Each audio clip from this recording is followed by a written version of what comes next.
Olá, seja bem-vindo ao Pokémon TCG Básico, uma série com tudo o que você precisa saber sobre o Pokémon Estampas Ilustradas. No vídeo de hoje falaremos sobre a preparação das zonas de jogo, basicamente preparar ali o seu tabuleiro. O Pokémon TCG é um jogo de cartas, mas todo jogo de cartas tem seus lugares separados, monte, mesa, descarte, mão, mas com aquela prática, né, a gente quando já sabe as regras do jogo, a gente acaba colocando as cartas em cima da mesa, consegue jogar numa boa, já consegue interpretar ali. Mas se você tá aprendendo o Pokémon TCG, eu vou te mostrar um tabuleiro meio que com as zonas certinhas, com cada região e para que serve cada uma delas. O tabuleiro de Pokémon ele pode ser de papel, ele pode ser emborrachado, você pode ter um desenho bonito sem nenhuma marca ou pode ter um desenho com várias marcas do lugar de colocar cada uma dessas cartas. Esse tabuleiro, tá? Ele é bastante conhecido também como playmat, então se você encontrar essa palavra por aí, você já sabe que é o campo de jogar as cartas de Pokémon. Os baralhos prontos que são vendidos, eles normalmente acompanham um playmat de papel para te ajudar com essas dicas, né, e zonas aí de cada uma das cartas de jogo e aquele lembrete de ações do turno de tudo que você pode fazer durante um turno do Pokémon TCG. Vamos falar agora das 5 áreas importantes do jogo. O playmat ele vai ter um lugar próprio para você colocar o seu baralho. As cartas do jogo elas são embaralhadas e randômicas, né? Elas ficam viradas para baixo. Então você compra cartas ali interagindo com o seu baralho, mas ele fica sempre empilhado em uma área do jogo. Então essa daí seria a primeira área. Ela normalmente fica na parte de cima superior direito, mas se você for canhoto, tá tudo bem você colocar do lado esquerdo. Então, sempre que você for fazer uma busca, né, pegar alguma carta ou embaralhar o seu baralho e devolver algo pro baralho da pilha de descarte, trocar, você sempre vai estar pegando o seu baralho que tá nessa zona, interagindo com ele, embaralhando novamente e devolvendo para esse mesmo local. Ali é onde você vai comprar a sua carta do turno, né? Você só estica um pouquinho o braço e já vai ter acesso a ele. O seu baralho então vai guardar ali todas as cartas empilhadas que você não tá usando naquele momento e fica da forma vertical, tá? Nada de colocar ele na horizontal. Embaixo dele a gente vai ficar com as cartas que foram usadas durante o jogo. Essas ficam viradas para cima. Essa zona embaixo do baralho é a pilha de descarte. As cartas, por ficarem viradas para cima, elas são uma informação pública, tá? Então ambos os jogadores sempre sabem o que tem ali. O seu oponente pode ter acesso a ela. É uma coisa bem comum o oponente pedir para ver a sua pilha de descarte, para saber quais recursos você já usou. E normalmente a gente consegue entender bastante do que aconteceu no jogo olhando a ordem dessas cartas, porque essa pilha ela não precisa ser embaralhada em nenhum momento do jogo. Então, de acordo com as cartas que vão aparecendo por lá, a gente sabe se precisar voltar um pouco quais foram as ações que foram executadas ali e em qual ordem.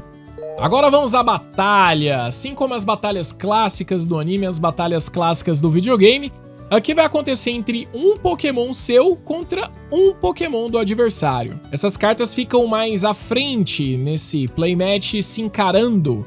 Essa área é conhecida como campo ativo e o Pokémon que está nessa área lutando, ele é o Pokémon ativo. Vários efeitos e informações das cartas, elas interagem diretamente com eles. Lembra daquelas batalhas cheias do anime, ou então de quantos pokémons você conseguia carregar no videogame? Aquelas lutas 6 contra 6, bem cheias e tudo mais? Aqui vai te ajudar um pouquinho a entender um pouco da regra básica do jogo. Atrás do Pokémon ativo, você tem a área do banco. E nessa área do banco, você já tem um Pokémon lutando, certo? Se o máximo de Pokémon que você pode carregar são 6, no banco você vai poder colocar até mais 5 Pokémon jogando ao seu lado. Para você lembrar dessa zona chamada banco, talvez você possa criar um gatilho tratando eles como um banco de reserva, já que tem alguém lutando e a qualquer momento esses que estão no banco podem subir e passar a batalhar naquele momento, né? O Pokémon ativo pode recuar, ou então o Pokémon ativo é nocauteado e você já sobe um Pokémon do banco para assumir essa posição. Então tudo isso daí pode acontecer. No banco, na regra básica, você pode ter até 5 cartas. Mas não significa que você só pode baixar 6 Pokémon durante o jogo, tá? Você pode, de alguma forma, né? Se algum foi nocauteado, outro foi nocauteado, outro foi nocauteado, você sempre pode estar com esse campo todo cheio. Se liberou espaço, você já pode baixar mais um. Sempre um Pokémon ativo e 5 Pokémon no banco. Em várias situações, você vai poder interagir com esses Pokémon do banco, tá? Eles não ficam só na torcida ali aquecendo. Às vezes eles fazem realmente uma coisa por estarem no banco. Mas tem uma coisa que é exclusiva do Pokémon ativo, que é atacar. Então mesmo que esses Pokémon do banco tenham vários ataques, os únicos ataques que você pode usar são os do Pokémon ativo. Resumão então, aqui atrás do campo ativo você vai ter o banco e no banco você pode colocar até 5 cartas de Pokémon. Para finalizar, do lado esquerdo ou do lado direito, caso você tenha colocado o seu deck do outro lado, vai ficar a zona com as suas cartas de Premium. Em partidas com regras normais, você vai colocar ali 6 cartas randômicas do seu próprio baralho depois de ter iniciado o seu setup da partida. Elas ficam viradas para baixo, tá? Elas não podem ficar empilhadas, é uma informação meio que pública também. Elas têm que ficar de uma forma que o seu oponente saiba quantas cartas de prêmio você tem. Então o mais fácil é separar elas para que todo mundo saiba quantas cartas tem ali. Para cada Pokémon que você nocautear do seu oponente, você pode comprar uma carta do prêmio. E é isso aí, você está adquirindo uma vantagem na partida, comprando mais cartas e o seu oponente ficando com um Pokémon a menos. Com todas as cartas, né, ligadas a ele ainda, que vão ser direcionadas automaticamente para a pilha de descarte dele assim que esse Pokémon for nocauteado. Algumas cartas do jogo são visivelmente mais fortes. Nas cartas vão ter aquela informação que você vai comprar mais de um prêmio caso você consiga nocauteá-las. Algumas deixam você comprar até 3 prêmios, que é o caso dos VMAX, que é o caso do GX aliado, então é só você ler a informação da carta. Tudo que não está na regra básica do jogo está na carta. Se não tiver na carta é porque não está acontecendo. Essa é uma forma que o jogo encontra de balancear essas pessoas que jogam com essas cartas que são mais fortes, porque quando você consegue nocauteá-las, você compra mais prêmio, que acaba um risco. Apesar dela ter cartas mais fortes, você pode conseguir ganhar o jogo muito rapidamente, comprando esses prêmios extras e acaba pegando esses 6 prêmios. Mas como assim eu vou perder rapidamente? É que os prêmios, eles não servem só para você comprar cartas. Eles são uma forma de definir quem é o vencedor da partida. Cada nocaute você compra um prêmio. Se você comprar o último prêmio, parabéns, você venceu a partida.